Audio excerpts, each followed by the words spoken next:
Ryan, I'm so glad to have you here today. I would love for you to give a brief background on who you are, what you do for our audience before we get started. Yeah. Hey, Mariel. Thank you for having me. I'm Ryan Anderson. I'm Vice President of Global Research and Planning at Miller Knoll. And if any of us don't know Miller Knoll, that's kind of like the new name for the collective of brands that includes furniture companies like Herman Miller and Knoll, but also textile companies, work tools. We make a lot of great design focused things to create spaces, mostly offices, healthcare, higher education, and residential spaces. My team includes our researchers. So we've got a team of folks looking at how our physical environments affect our lives, our well-being, our ability to do certain activities, our relationships. And then we've also got a group of folks on my team who are there to help apply what we learn with the customers we serve. So we have a group of speakers, as an example, that go around speaking at events. We've got a group of workplace strategists who will meet one-on-one with organizations, as well as some amazing application designers who can get down to the nitty-gritty of what do you do with these furnishings? Like, how do you lay out the furniture and the floor plan in a way that helps actually address bigger issues? And our overriding goal is just to help. I mean, we have a passion for how physical spaces affect people. And yeah, we're here to help create better ones. I think something that really resonated with me in your work is just this recurring theme of health and well-being and how it's at the forefront of so much of what you guys do, because you get to study so many different aspects of the industry, from asset classes to, relate how, furniture and design is weaving relationships within spaces. But at the core, health, well-being, people who inhabit spaces, how they're feeling in a space, both from an emotional and a physical well-being standpoint, psychological well-being standpoint of feeling belonging, is so Mm-hmm. much at the core of what you guys are looking at, and what probably keeps coming up, I imagine, year after year, with a major shift, of course, post 2020. But I would love for you to talk a little bit about kind of that more like relational aspect of Yeah. design. Awesome. I love that. That's one of my favorite topics. Yeah, we're believers that well-being affects every organizational outcome. It's not just about keeping, healthcare costs down. Basically, the state of employees impact every manufacturing, office, hospitality environment. And so we like to look at it broadly. And a lot of our focus has been on relational health over the course of the last, well, actually, it goes way beyond 2020. I mean, I can remember us doing really in-depth analysis on different team dynamics and how physical environments affect teams back in 2015, 2016, 2017. But the reason why it's so hot kind of as a topic right now, and I'm glad that we've got this history and looking at it, is the more you've got distributed teams, particularly doing office type work, or just large global organizations where maybe you've got multi-sites, it risks causing people to feel a sense of disconnection. Mm. And here in the US, our Surgeon General has declared an epidemic of loneliness and social isolation. We've seen a rise in mental and emotional well-being issues, many of which come from a loss of community and a loss of security. And I know that we're talking about real estate, and usually this translates into something around like an office environment or a clinical healthcare space or whatever. But these spaces are crucial to helping people feel some sense of community. Work is interesting because it's where we go to accomplish things with other people. And we're not a bunch of freelancers, right? We're all part of some sort of system that allows us to achieve or not achieve together, regardless of our background, our political views, our social standing. And so when done right, the physical environments can help knit a sense of belonging and a sense of shared purpose. They're not the only thing. Of course, you need good managers and you need people thinking about the culture of the organization, but physical environments affect us in ways that most people just don't realize. If you unpack it and you ask the question, like, have I ever stepped into some place where I'm like, oh, I don't belong here, which would be known as belonging cues, then you have that sense of your need to alter your personality, code switch, do all these things to help you feel like you're going to have to force yourself to fit in. And we don't want that. A lot of real estate decisions in the past were made based on the needs of very senior leaders. We want to continue to see more and more spaces that are more worker centric, employee centric, user centric. And to do that, you basically have to engage people to ask the question, like, how do these spaces enable you to do this? Or is there a space that you feel particularly productive in, or is there a part of the space you just don't feel comfortable being in, and why? And so all of that has been part of our work. And I know I'm giving a long-winded answer, but I'll go farther and say, specific to office environments, we've begun using the term relationship-based work as a complement to what a lot of people know as activity-based working, which the basic theory is that if you use activity-based working as a framework to design an environment, you're just saying, like, what are people trying to do there, and does the space support it? We do it when we think about homes, we do it when we think about offices, but activities are episodic. They can happen a lot of different places. If you look at what CEOs and team leaders and employees are all asking for from better work environments, it usually relates to, yeah, their ability to interact with other human beings in healthy and productive ways. And to do that, you've got to understand the dynamics of healthy relationships. It's so interesting because people really attribute a lot of this loneliness epidemic to COVID and pandemic, and not being able to do normal social activities in the world certainly has shifted as a result. But long before that, and I love that you brought it back to even 2015, 2016 research, the world is trending in a way of high technology and very low touch human interaction, right? And a lot of the regular, just even mundane connections that we take for granted have been stripped away. Going to the grocery store, instead you order the groceries online. Walking outside and hailing a taxi, instead it's just, we press a button on your app and Uber is arriving, and you don't have to go to the movie theater anymore because you're sitting at home and watching Netflix, or a million, examples in this kind of vein. We're taking a virtual meeting, which is great because we're not in the same place. It was not going to be possible for us to sit here. But all of these things started happening long before this pandemic. And so we've been shifting in this way societally for a long time. And I do think that it's something that people are now craving. They're coming back to, what are the hobbies that I can, take up outside of work? Where can I meet people? Where can I foster community? Going into the office feels good because I can actually maybe have a conversation with another human being over making coffee or whatever it is. So I think it's such an important point, and I think that it's attributed to something far less than really what it is. It's a little bit more magnanimous than just, being in a time of a pandemic shift culturally. Yeah. So, yeah, go ahead. I just wanted to affirm exactly what you just said, because I do think it bears repeating. We were looking at most of the dynamics of what you just said well before 2020, and what we saw was a major acceleration in a direction that caused us both concern and an opportunity to make things better. Sure. So you're right. These things pre-existed what we were dealing with during the pandemic. Sorry that I cut you off, but I do have a few additional thoughts in a moment. No, you go. We want to hear from you. Nobody wants to hear from me on this podcast. Well, no. I like it being a dialogue because I don't get to connect with you enough. But this is one of the reasons we rely on social sciences a lot. And then we need to connect the social sciences to like our physical environments. As an example, I'll give you two quick ones. There was a sociologist named Mark Granovetter. He produced a framework called Strong Ties and Weak Ties at Stanford in 1973. Still alive, just got a chance to talk with him not too long ago, but really foundational to the world of sociology. Basically, the theory is this. The people that are closest to you in your life, those are your strong ties. So friends, family, closest coworkers, neighbors, whoever you're interacting with on a daily or weekly basis. And strong ties are how we just live. Like, it's our support structure for living. Weak ties are all of our extended relationships. And it could be people from teams that you don't normally work with at work. It could be a barista that kind of knows your name.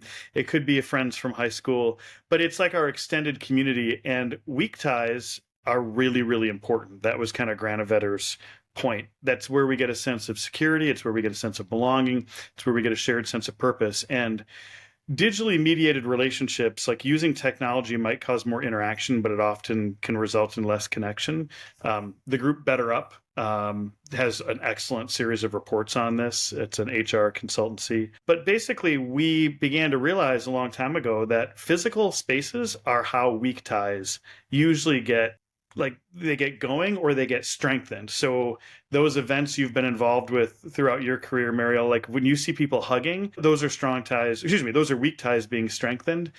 Seeing people Yeah. connect with each other in bars or places of worship or any number of places. And so we should first and foremost understand that these buildings that we help to create and broker and manage, they have an incredible power if designed well to strengthen the people's strong ties that work there, like within a team, but also to connect these disparate teams. And it's really topical right now because if you look at the number of organizations that are struggling to like innovate or be productive at scale, the individual teams are doing okay. But the teams are disconnected from one another. So if you say to someone like, hey, is there anybody on another team you know you should be working more closely with, but you just don't? Almost all of them will be, oh, yeah. You know, Mary used to be on this team and then Jim stepped in. I don't really even know who's over there anymore. It's like we've got to use our physical spaces to really reestablish those physical networks. But the other framework that came to my mind when you were talking was from Ray Oldenburg and other sociologists who coined the term third place. Now, third place has been co-opted by the co-working world and used incorrectly. But basically, Oldenburg said your home's your first place, your work is your second place. So co-working would be a second place. But third places are these places in the community that are usually close to your home where you get a chance to hang out and be with people that are different than you. So it could be a pub in London, it could be a coffee shop in Paris, could be a fraternal organization, could be synagogue, church, whatever. And if you look at urban development, particularly in the US, the massive suburban sprawl has just eliminated third places. A typical Starbucks would not be considered effective because you're just rolling people through. And if anybody sits, it's probably to Right. do a few emails. Like you need a place to linger. You need a place to discover, like, what's this all about? And I do think that when it comes to rebuilding our sense of connectedness, having either these unique third spaces in a community, like making room from them from an urban planning standpoint, or finding opportunities for mixed use development and bringing more of these sort of spaces into other environments is really powerful. I just spent a week and a half in Australia. I think it's one of the leading markets as far as how real estate, particularly corporate real estate, is used. And you see shared spaces within facilities that go way beyond what you typically would see in North America, as an example. So that was a really long-winded way of saying, you got it. We need these spaces to do more, to reestablish our sense of community, our sense of safety and belonging. And we just have to be purposeful about it. I think everybody listening probably is thinking about all those third places that are either apparent or really lacking in their life. Like I have flashbacks to everywhere I've lived and where that third place has been one, if maybe a couple. But I also can relate to people who are out in the suburbs and don't have that third place or are longing for that third place or trying to listen to this and say, ooh, I need a third place. So that's really interesting. I love that you brought that up. I am interested, you just said you came back from Australia. I'm sure that you have some insights, like kind of across geographies, how some of this is trending differently. And I'm really interested to hear some of the major differences, whether Australia or some other markets that you've explored, some of the differences in the trends, whether office or other asset classes. My gosh, how many hours can we spend? So much difference. Well, first, I'll just say what's similar is that we're seeing a convergence of different types of space everywhere in the world. And this has been going on for decades, where you could say a while back, it's hospitality design, it's office design, it's residential design, it's campus higher education design. There's such convergence between how those different environments effectively support people that it's very difficult to actually peel those apart. Don't get me wrong, they still have to have a primary community that they're supporting and a primary set of activities they're supporting. But you see the influences of those environments on each other everywhere. But if I get more specific, the cultural kind of norms within certain parts of the world, along with the layout of their cities, play an enormous role. right? So, like Australia, it's a little bit more like westernized individualistic society than maybe other parts of Asia Pacific. They've got the largest residential footprints in the world, even bigger than the US. You've got a couple of key cities. The population isn't real big, but amazing work being done there, in particular on corporate real estate. You've got landlords and building owners providing very high incentives, 30, 40% of the value of that lease back in either rent abatement or project fit out. You've got a little bit shorter lease cycles than you might find in the West. So there's like this, okay, 5, 6 years, let's try something. If it doesn't work, we're not going to live with it for 15 years. And just this kind of Australian spirit of let's go do it.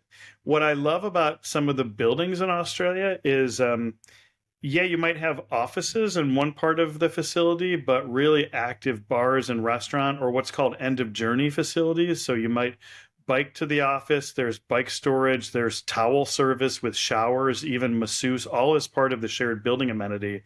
And the Wow. people who work there aren't paying like $150 US a month to get this sort of thing. It's just considered more of like what the community within the building needs. And there's a lot of incentive to attract tenants. So that's what I see in Australia. If I go to parts of Northern Europe or like the Benelux region, where you've got some really unbelievably efficiently planned cities, and you do have those third places, and you've got people going into neighborhoods because they want to be in those neighborhoods. And the life in the office and the culture of the office, as an example, reflects what's on the outside. And you don't hear as many concerns about like the life of restaurateurs or retail shopping in those areas because first and foremost, the neighborhood has been designed as a place of vibrancy. And so all those different types of spaces might be getting more action. And then you've got a wide array of situations in the US. You're in Florida. I think Miami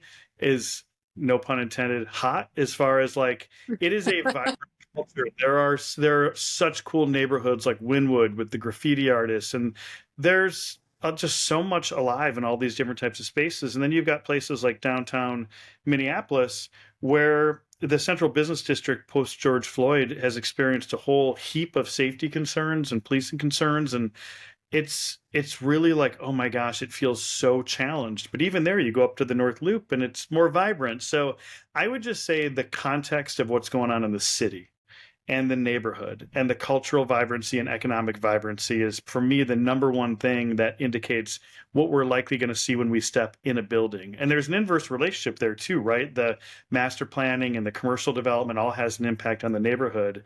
But right now, like it's a little bit feast or famine when it comes to certain types of spaces. If the city and the neighborhood are doing well, then you're just seeing lots of growth. And if it feels like the only reason a neighborhood existed was for commerce and not culture, it's probably going to feel really dead.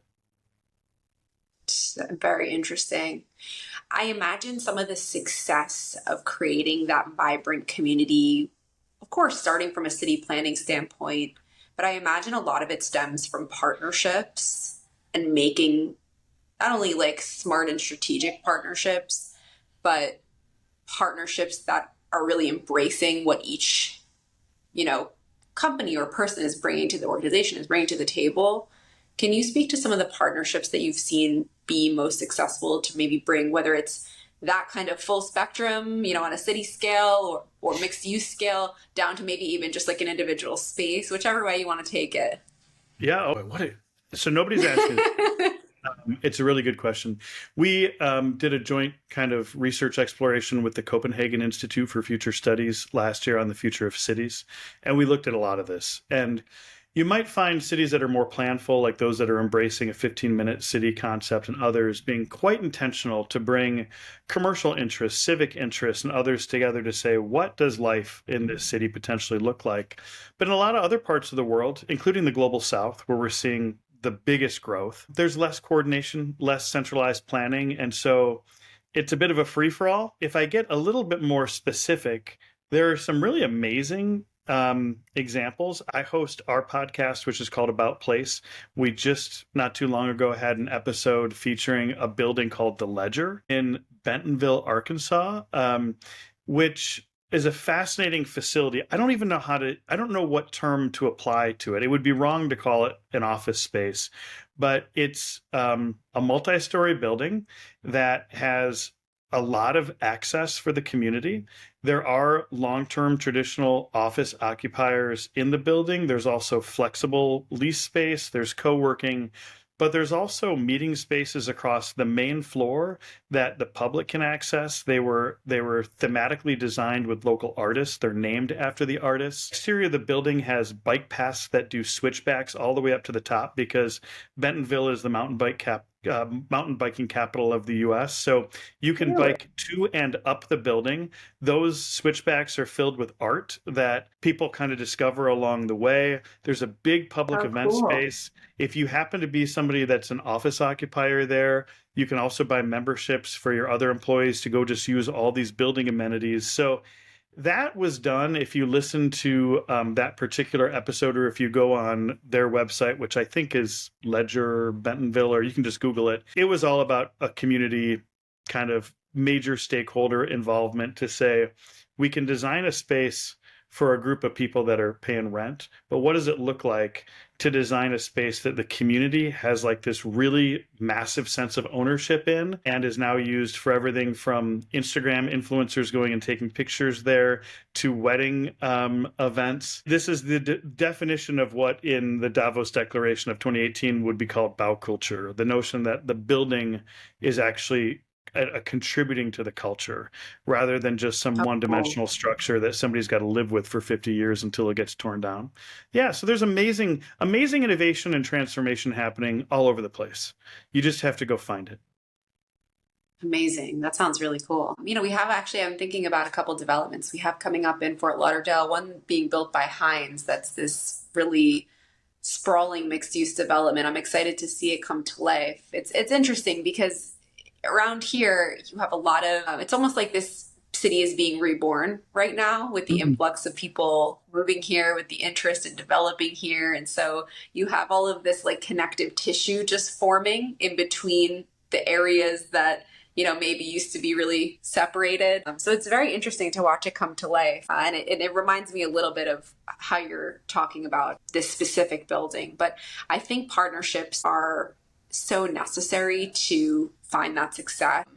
And it's so necessary to bring those different elements, community, activity, right? The biking, the beauty and the art, the office tenants that naturally are there doing the work that they need to do, but also the social elements like having a wedding or having, an event or bringing an amenity, folding in the amenities. So it's really interesting. I would love to hear like some of what you're learning and taking from other asset classes, like across the different asset classes. I know this is, we've been talking about blending asset classes for such a long time, and you're talking about it in this specific example as well. But some of the stuff you're learning, I think when we were prepping a little bit, you had talked about nurse burnout in more healthcare facilities. And of course, we have a lot of burnout in office environments, and we have burnout across asset classes. But where are some of those things that you're drawing from one and taking to the other and vice versa, if there are specific examples that come to mind?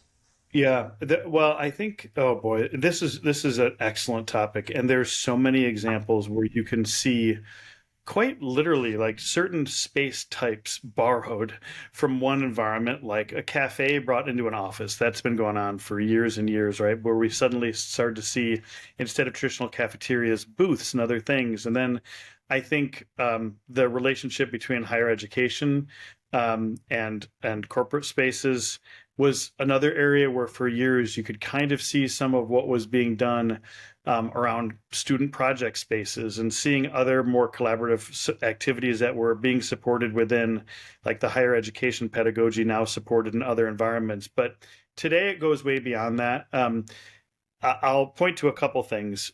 There was a general in the US military who did kind of a call for papers around improving hospitality in military run hospitals. And our head of research, Dr. Michelle Osman, who leads all of our research, but she is a nurse practitioner by background and has her PhD in architecture, answered the Oh, call wow. and created a piece which you can find on millerknoll.com under insights around hospitality and healthcare, and basically took it way beyond food and drink to say, what are the more ancient roots of hospitality? It starts with safety. Like when you're welcoming someone into your home or your space, first and foremost, you're guaranteeing their safety. And you're basically offering to bring them into whatever sort of community exists there in a way that causes them to feel like they're welcomed and they belong. And when you start looking at these principles, it's what people are asking for from offices. It's what people are asking for in terms of student housing. Like yeah, it's very transversal. And then at a more granular level, there's just practices that I think everyone's learning from. If I look at clinical healthcare spaces, boy, are they good at project delivery, right? You've got a space that has to open on time, on budget, where there's a huge loss of revenue and potentially a loss of life. So you don't mess around with schedules, right? Like the use of modular furnishings as an example instead of millwork. Like we see really excellent examples there. But then I look as an example at some of the inclusive design practices that we might see on a higher education campus where schools have gotten really good at asking underrepresented students about their experience. We're seeing it in offices. We've done our own workshops with employee resource groups that might represent veterans, people of color, working moms. We've had workshops on women experiencing menopause in the workplace, all to ask the question, you got stuff going on. Do these physical environments play a role? Almost always the answer is yes. I think there's like the design typologies and how those can be transferable, but sometimes it's just the practices. Like what do they do really well in retail that we can apply to residential? What do they do really well in manufacturing? There's so much emphasis right now on trying to bring operational frontline workers into community with those that might have more office type jobs. We've seen it in life sciences and wet and dry labs. We've seen it in manufacturing. Back to the same sort of principles that you can use these space to strengthen communities. And of course, we can get it down to not just like how we work with an architecture and design firm on the overall layout, but down to a specific thing like nurses stations. And do they play a role in alleviating burnout? I think so. That's our goal, is to try to take it from these high level things down to, all right, somebody's gotta lay out something and buy something, and we need to be able to get to that level. Kind of cross asset class, cross industry learning, I think will continue to provide opportunities for innovation for a really long time. No question. I love how you touched on the fact that like we're going to have technology, we're going to keep having technology, we'll have more and more technology, but sometimes just asking the questions and just talking to people is how we're going to really understand what's going on.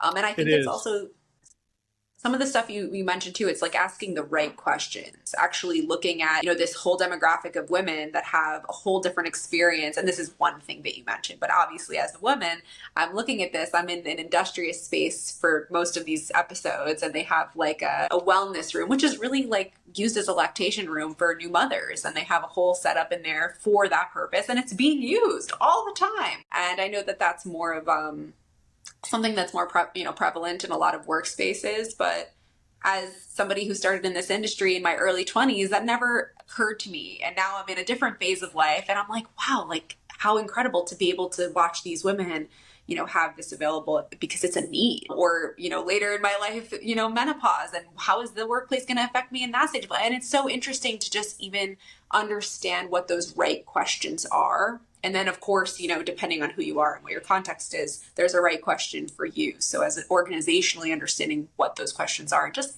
asking them, and separating that understanding from the technology that we have at our, that we're using to our advantage, so important. Getting back to those kind of core roots, the principles that you were mentioning before. It is. I mean, our work is increasingly becoming digitized. Not exclusively. Like we make chairs, and those aren't entirely digital just yet, right? So like there are some jobs where there's a physicality to the work, but a lot of work's being digitized. There's a dematerialization of the things around us. I used to have a Rolodex. I used to have pictures of my dog, and now those are Yeah. all apps, etc. But No pictures of your dog? Come on. well, I mean, in my home office I do, but no. No, So but they're the screensaver on your phone instead, or they're, exactly. I'm quite digitized aware in of the some way, fact that right? one of my dogs is laying next to me and is overhearing this. But anyway, Or you're working from home potentially and they're there with you or in their office or, oh yeah. And by the way, so. we did this huge study on homes, future of homes. Work from home was only a part of it. You wouldn't believe how homes have had to pick up the slack as far as places to learn, places to heal, places to work. Like the learnings from that project informed almost all those other environments. But to get back to your main point, people still are gathering because there's value in being co-located. Like there's value in being together. And so anyone, like any of our listeners today, I would just encourage you, you play a role managing basically a product, right? That space in some form or fashion is a product with a value proposition to the people that are there. And the more you can just ask about people's experiences, like this is what a good product manager in the software world does. They just talk to their users. Tell me about your experiences. What do you struggle with in this space? What kind of experiences do you love? Where do you find inspiration? Where do you find a real challenge? What spaces would you never go into?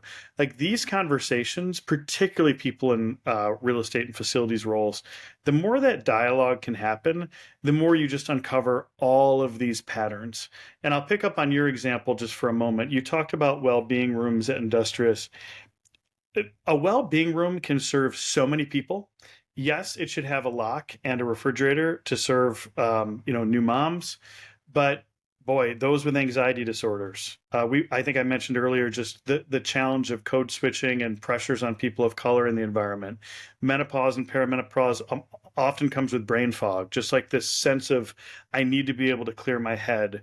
Like a well-being space can support so many people, but the key is try to get to know their needs, or of course we're here to help with that kind of thing, so that when you go to actually put pen to paper and design something, you know what it is that makes sense. I was just in a space in Melbourne in Australia where a large company had hired couple dozen people on the autism spectrum for their cybersecurity team. Those with autism are excellent at pattern recognition, so they had to create an environment specifically for neurodivergence, and it went way beyond like a quiet room. We needed to think about hyposensitivity and how the entire environment offered a much more regulated like set of sensory inputs. But if you create a space like that where maybe it's not as like overstimulation, where maybe you have more control over lighting and stuff, you'd be shocked at how many people benefit from that. So sometimes one person's unique need is actually the gateway to creating a solution that everybody loves better. And so there's an incentive to kind of keep trying to find those underserved needs because it's a path towards more innovative designs. And we do that in our product development all the time. How cool. Oh, it's like I don't even need to say anything else, but do have more questions. Go for it. I know I talk a lot. And I am interested in this like home of the future and like all of this extra load that's happening in the home. But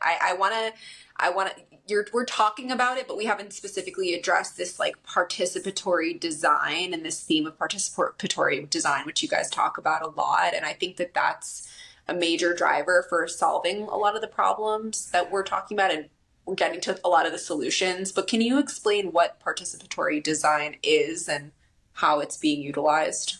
Yes. So I'll use this opportunity to unpack a few terms, because when we talk about Great. participatory design, I would call that synonymous with inclusive design. You're literally including Okay. people who might need to use the space in the process of either designing and managing it to try to understand a broader array of needs and a broader opportunity to make the space better. Some people might be familiar with the idea of universal design. Universal design has been popular in various design functions, and it kind of suggests that you can create one product that works ideally for everyone, which is an amazing aspiration, but it's really tough to achieve. You get there through the inclusive design part. And this goes way beyond accessibility. So if I think about, like many people, if you think of your vegetable peeler at home, probably have an OXO Good Grips or a big, thick, rubber-handled vegetable peeler. That product came around from a designer whose wife had significant arthritis and loved to cook, and he had to modify the vegetable peeler basically like a BMX bike handle in order to allow her to do what she really enjoyed. That modification created a new design standard. Everyone looked at it and went, that's just a way better vegetable peeler. So that's the same thing that we can do in a space or for a product. I'll give you an example. We have a custom product design team that was working with a group called Jefferson Health.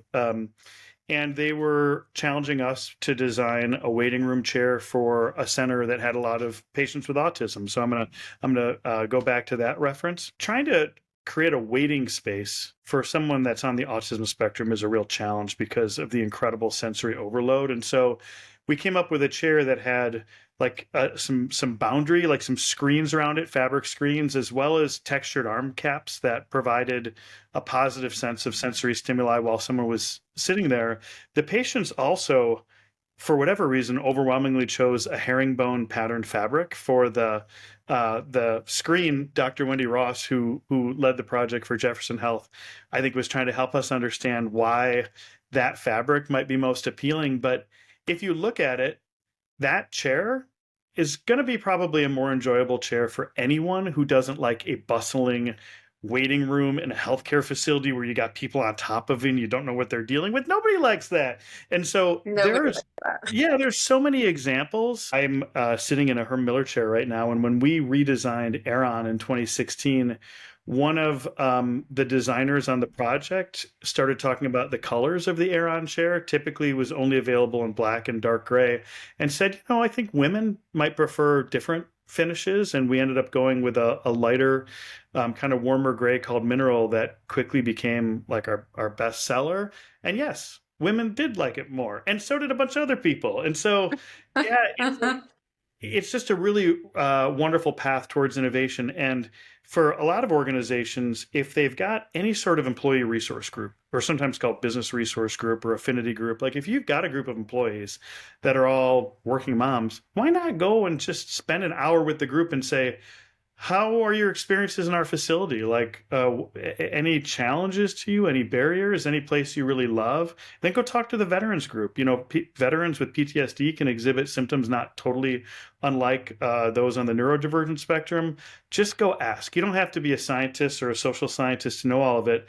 You just start hearing patterns. And those patterns are the way to evolving the design of a facility.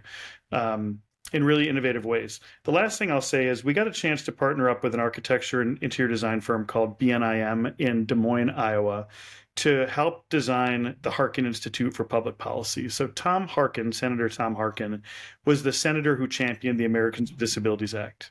And when they built an institute in his honor at this university, he wanted it to be like the most inclusive designed facility in the world, particularly for those with physical, cognitive, and sensory disabilities. It was an awesome project. We're very thankful to have won some awards for it. But we actually co-published a guide that's on BNIM's website. For it on our podcast, I had Senator Harkin on our podcast to talk about the evolution beyond just accessibility. So I think, if I'm being really blunt, DEIB can be a little bit of a political hot potato. But when it comes to designing facilities that allow a greater number of people to be productive and have a greater sense of connectivity to the organization so they don't quit, like there's just really good business sense behind it. 100%. 100%. And I think that more and more people are starting to open their minds to all of what that really could be and all of what that really could mean. So I love some of the directions that we went into in this conversation because it's not stuff we get to hear too much about. People talk about creating neurodivergent spaces, but what does that mean? Who are those for and why? And what are the practical applications? Things like biophilic design. People were hearing about these things, but we don't really get to explore what those mean. And we have so many people, especially in my audience and in the industry, that are very focused on their day-to-day job and what they specifically get to do. And I think that all of these different elements just help us do our jobs better, have a better holistic understanding of where the industry is heading and what we need to be paying attention to. So I appreciate you sharing, especially with you. I love that every answer was like, and let me give you an example. That's my ideal guest. I love that. I do like to wrap up with just a question, more personal question about something you do to take care of your own well-being, whether it's hanging out with your dog and having them there for support throughout your workday or something else you enjoy that you're passionate about. Well, I'm going to really expose myself as a dork on this one, but I have always been fascinated with all things aquatic. We're not in the same space, but if you were to start looking at like the tattoos on my body, they're almost all fish. And so I live right by Lake Michigan. I grew up basically on Lake Michigan, which has just defined so much of my life. So if you were to walk around my house and if you were to see me tinkering around on a weekend, it would be the fish pond in the backyard. It would be, there's two aquariums here in my home office. You mentioned biophilic design. I have lots of plants. The fish water, which is basically contains a bunch of nitrates, fertilize the plants. I've got Amazing. some lighting in here that's kind of similar to the circadian cycle, and so like I am really, really interested in just creating these natural habitats. But for me, if I could have been a marine biologist or an oceanographer or an ichthyologist somewhere down by you, like Fort Lauderdale, Miami, I probably would have, but I was pretty crappy with science and sitting behind a microscope. I'm better with the human dimensions of science rather than the marine ones. Well, now you get to enjoy it more as a hobby and something that cares for your soul versus your day-to-day job, which sometimes, takes us in a direction that's less love and more, so that's Yeah, beautiful. I love that. and I'll give you one other quick anecdote. The reason why you typically find aquariums in dentist's office and other places is that they lower blood pressure. And so during the pandemic, when we were on video calls constantly, I stationed beyond my camera an aquarium with a bunch of angelfish. And so I found that I could stare beyond the camera and just stare at these fish. And it looked like I was still looking at the camera. Hey, I wasn't disengaging. I was still listening to every word, but that was No. my home office hack, which is when the video calls became too long, I just found a better thing to stare at, which helped me to stay sane during all of I those think that's crazy months amazing. and No, I years. love that.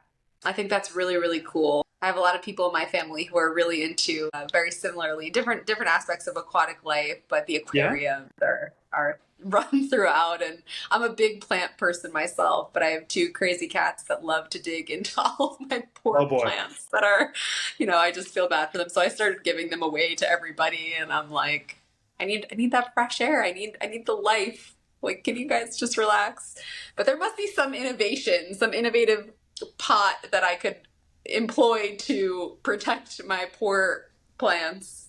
But that's a whole conversation for another day. But I love that. Thank you for sharing a little bit more about yourself. I think people will resonate with those little hacks, and just trying to bring nature into our homes is so important as much as we're able to. I Well, will link a couple of the references that you made in the episode, so the podcast episode that you were referencing from your podcast. We'll link that for the audience, and some of the other resources so that they can follow along, and as well as a place to connect with you on LinkedIn, if that's okay. of course, and I'm super appreciative of being connected with you. Thanks for everything you're doing, and thanks for including me in this. We're grateful for these kind of thought partnerships. Awesome. And thanks for all you do. And thanks for helping my audience understand a little bit more about your expertise today. So we will talk to you soon, Ryan. Thank you so much.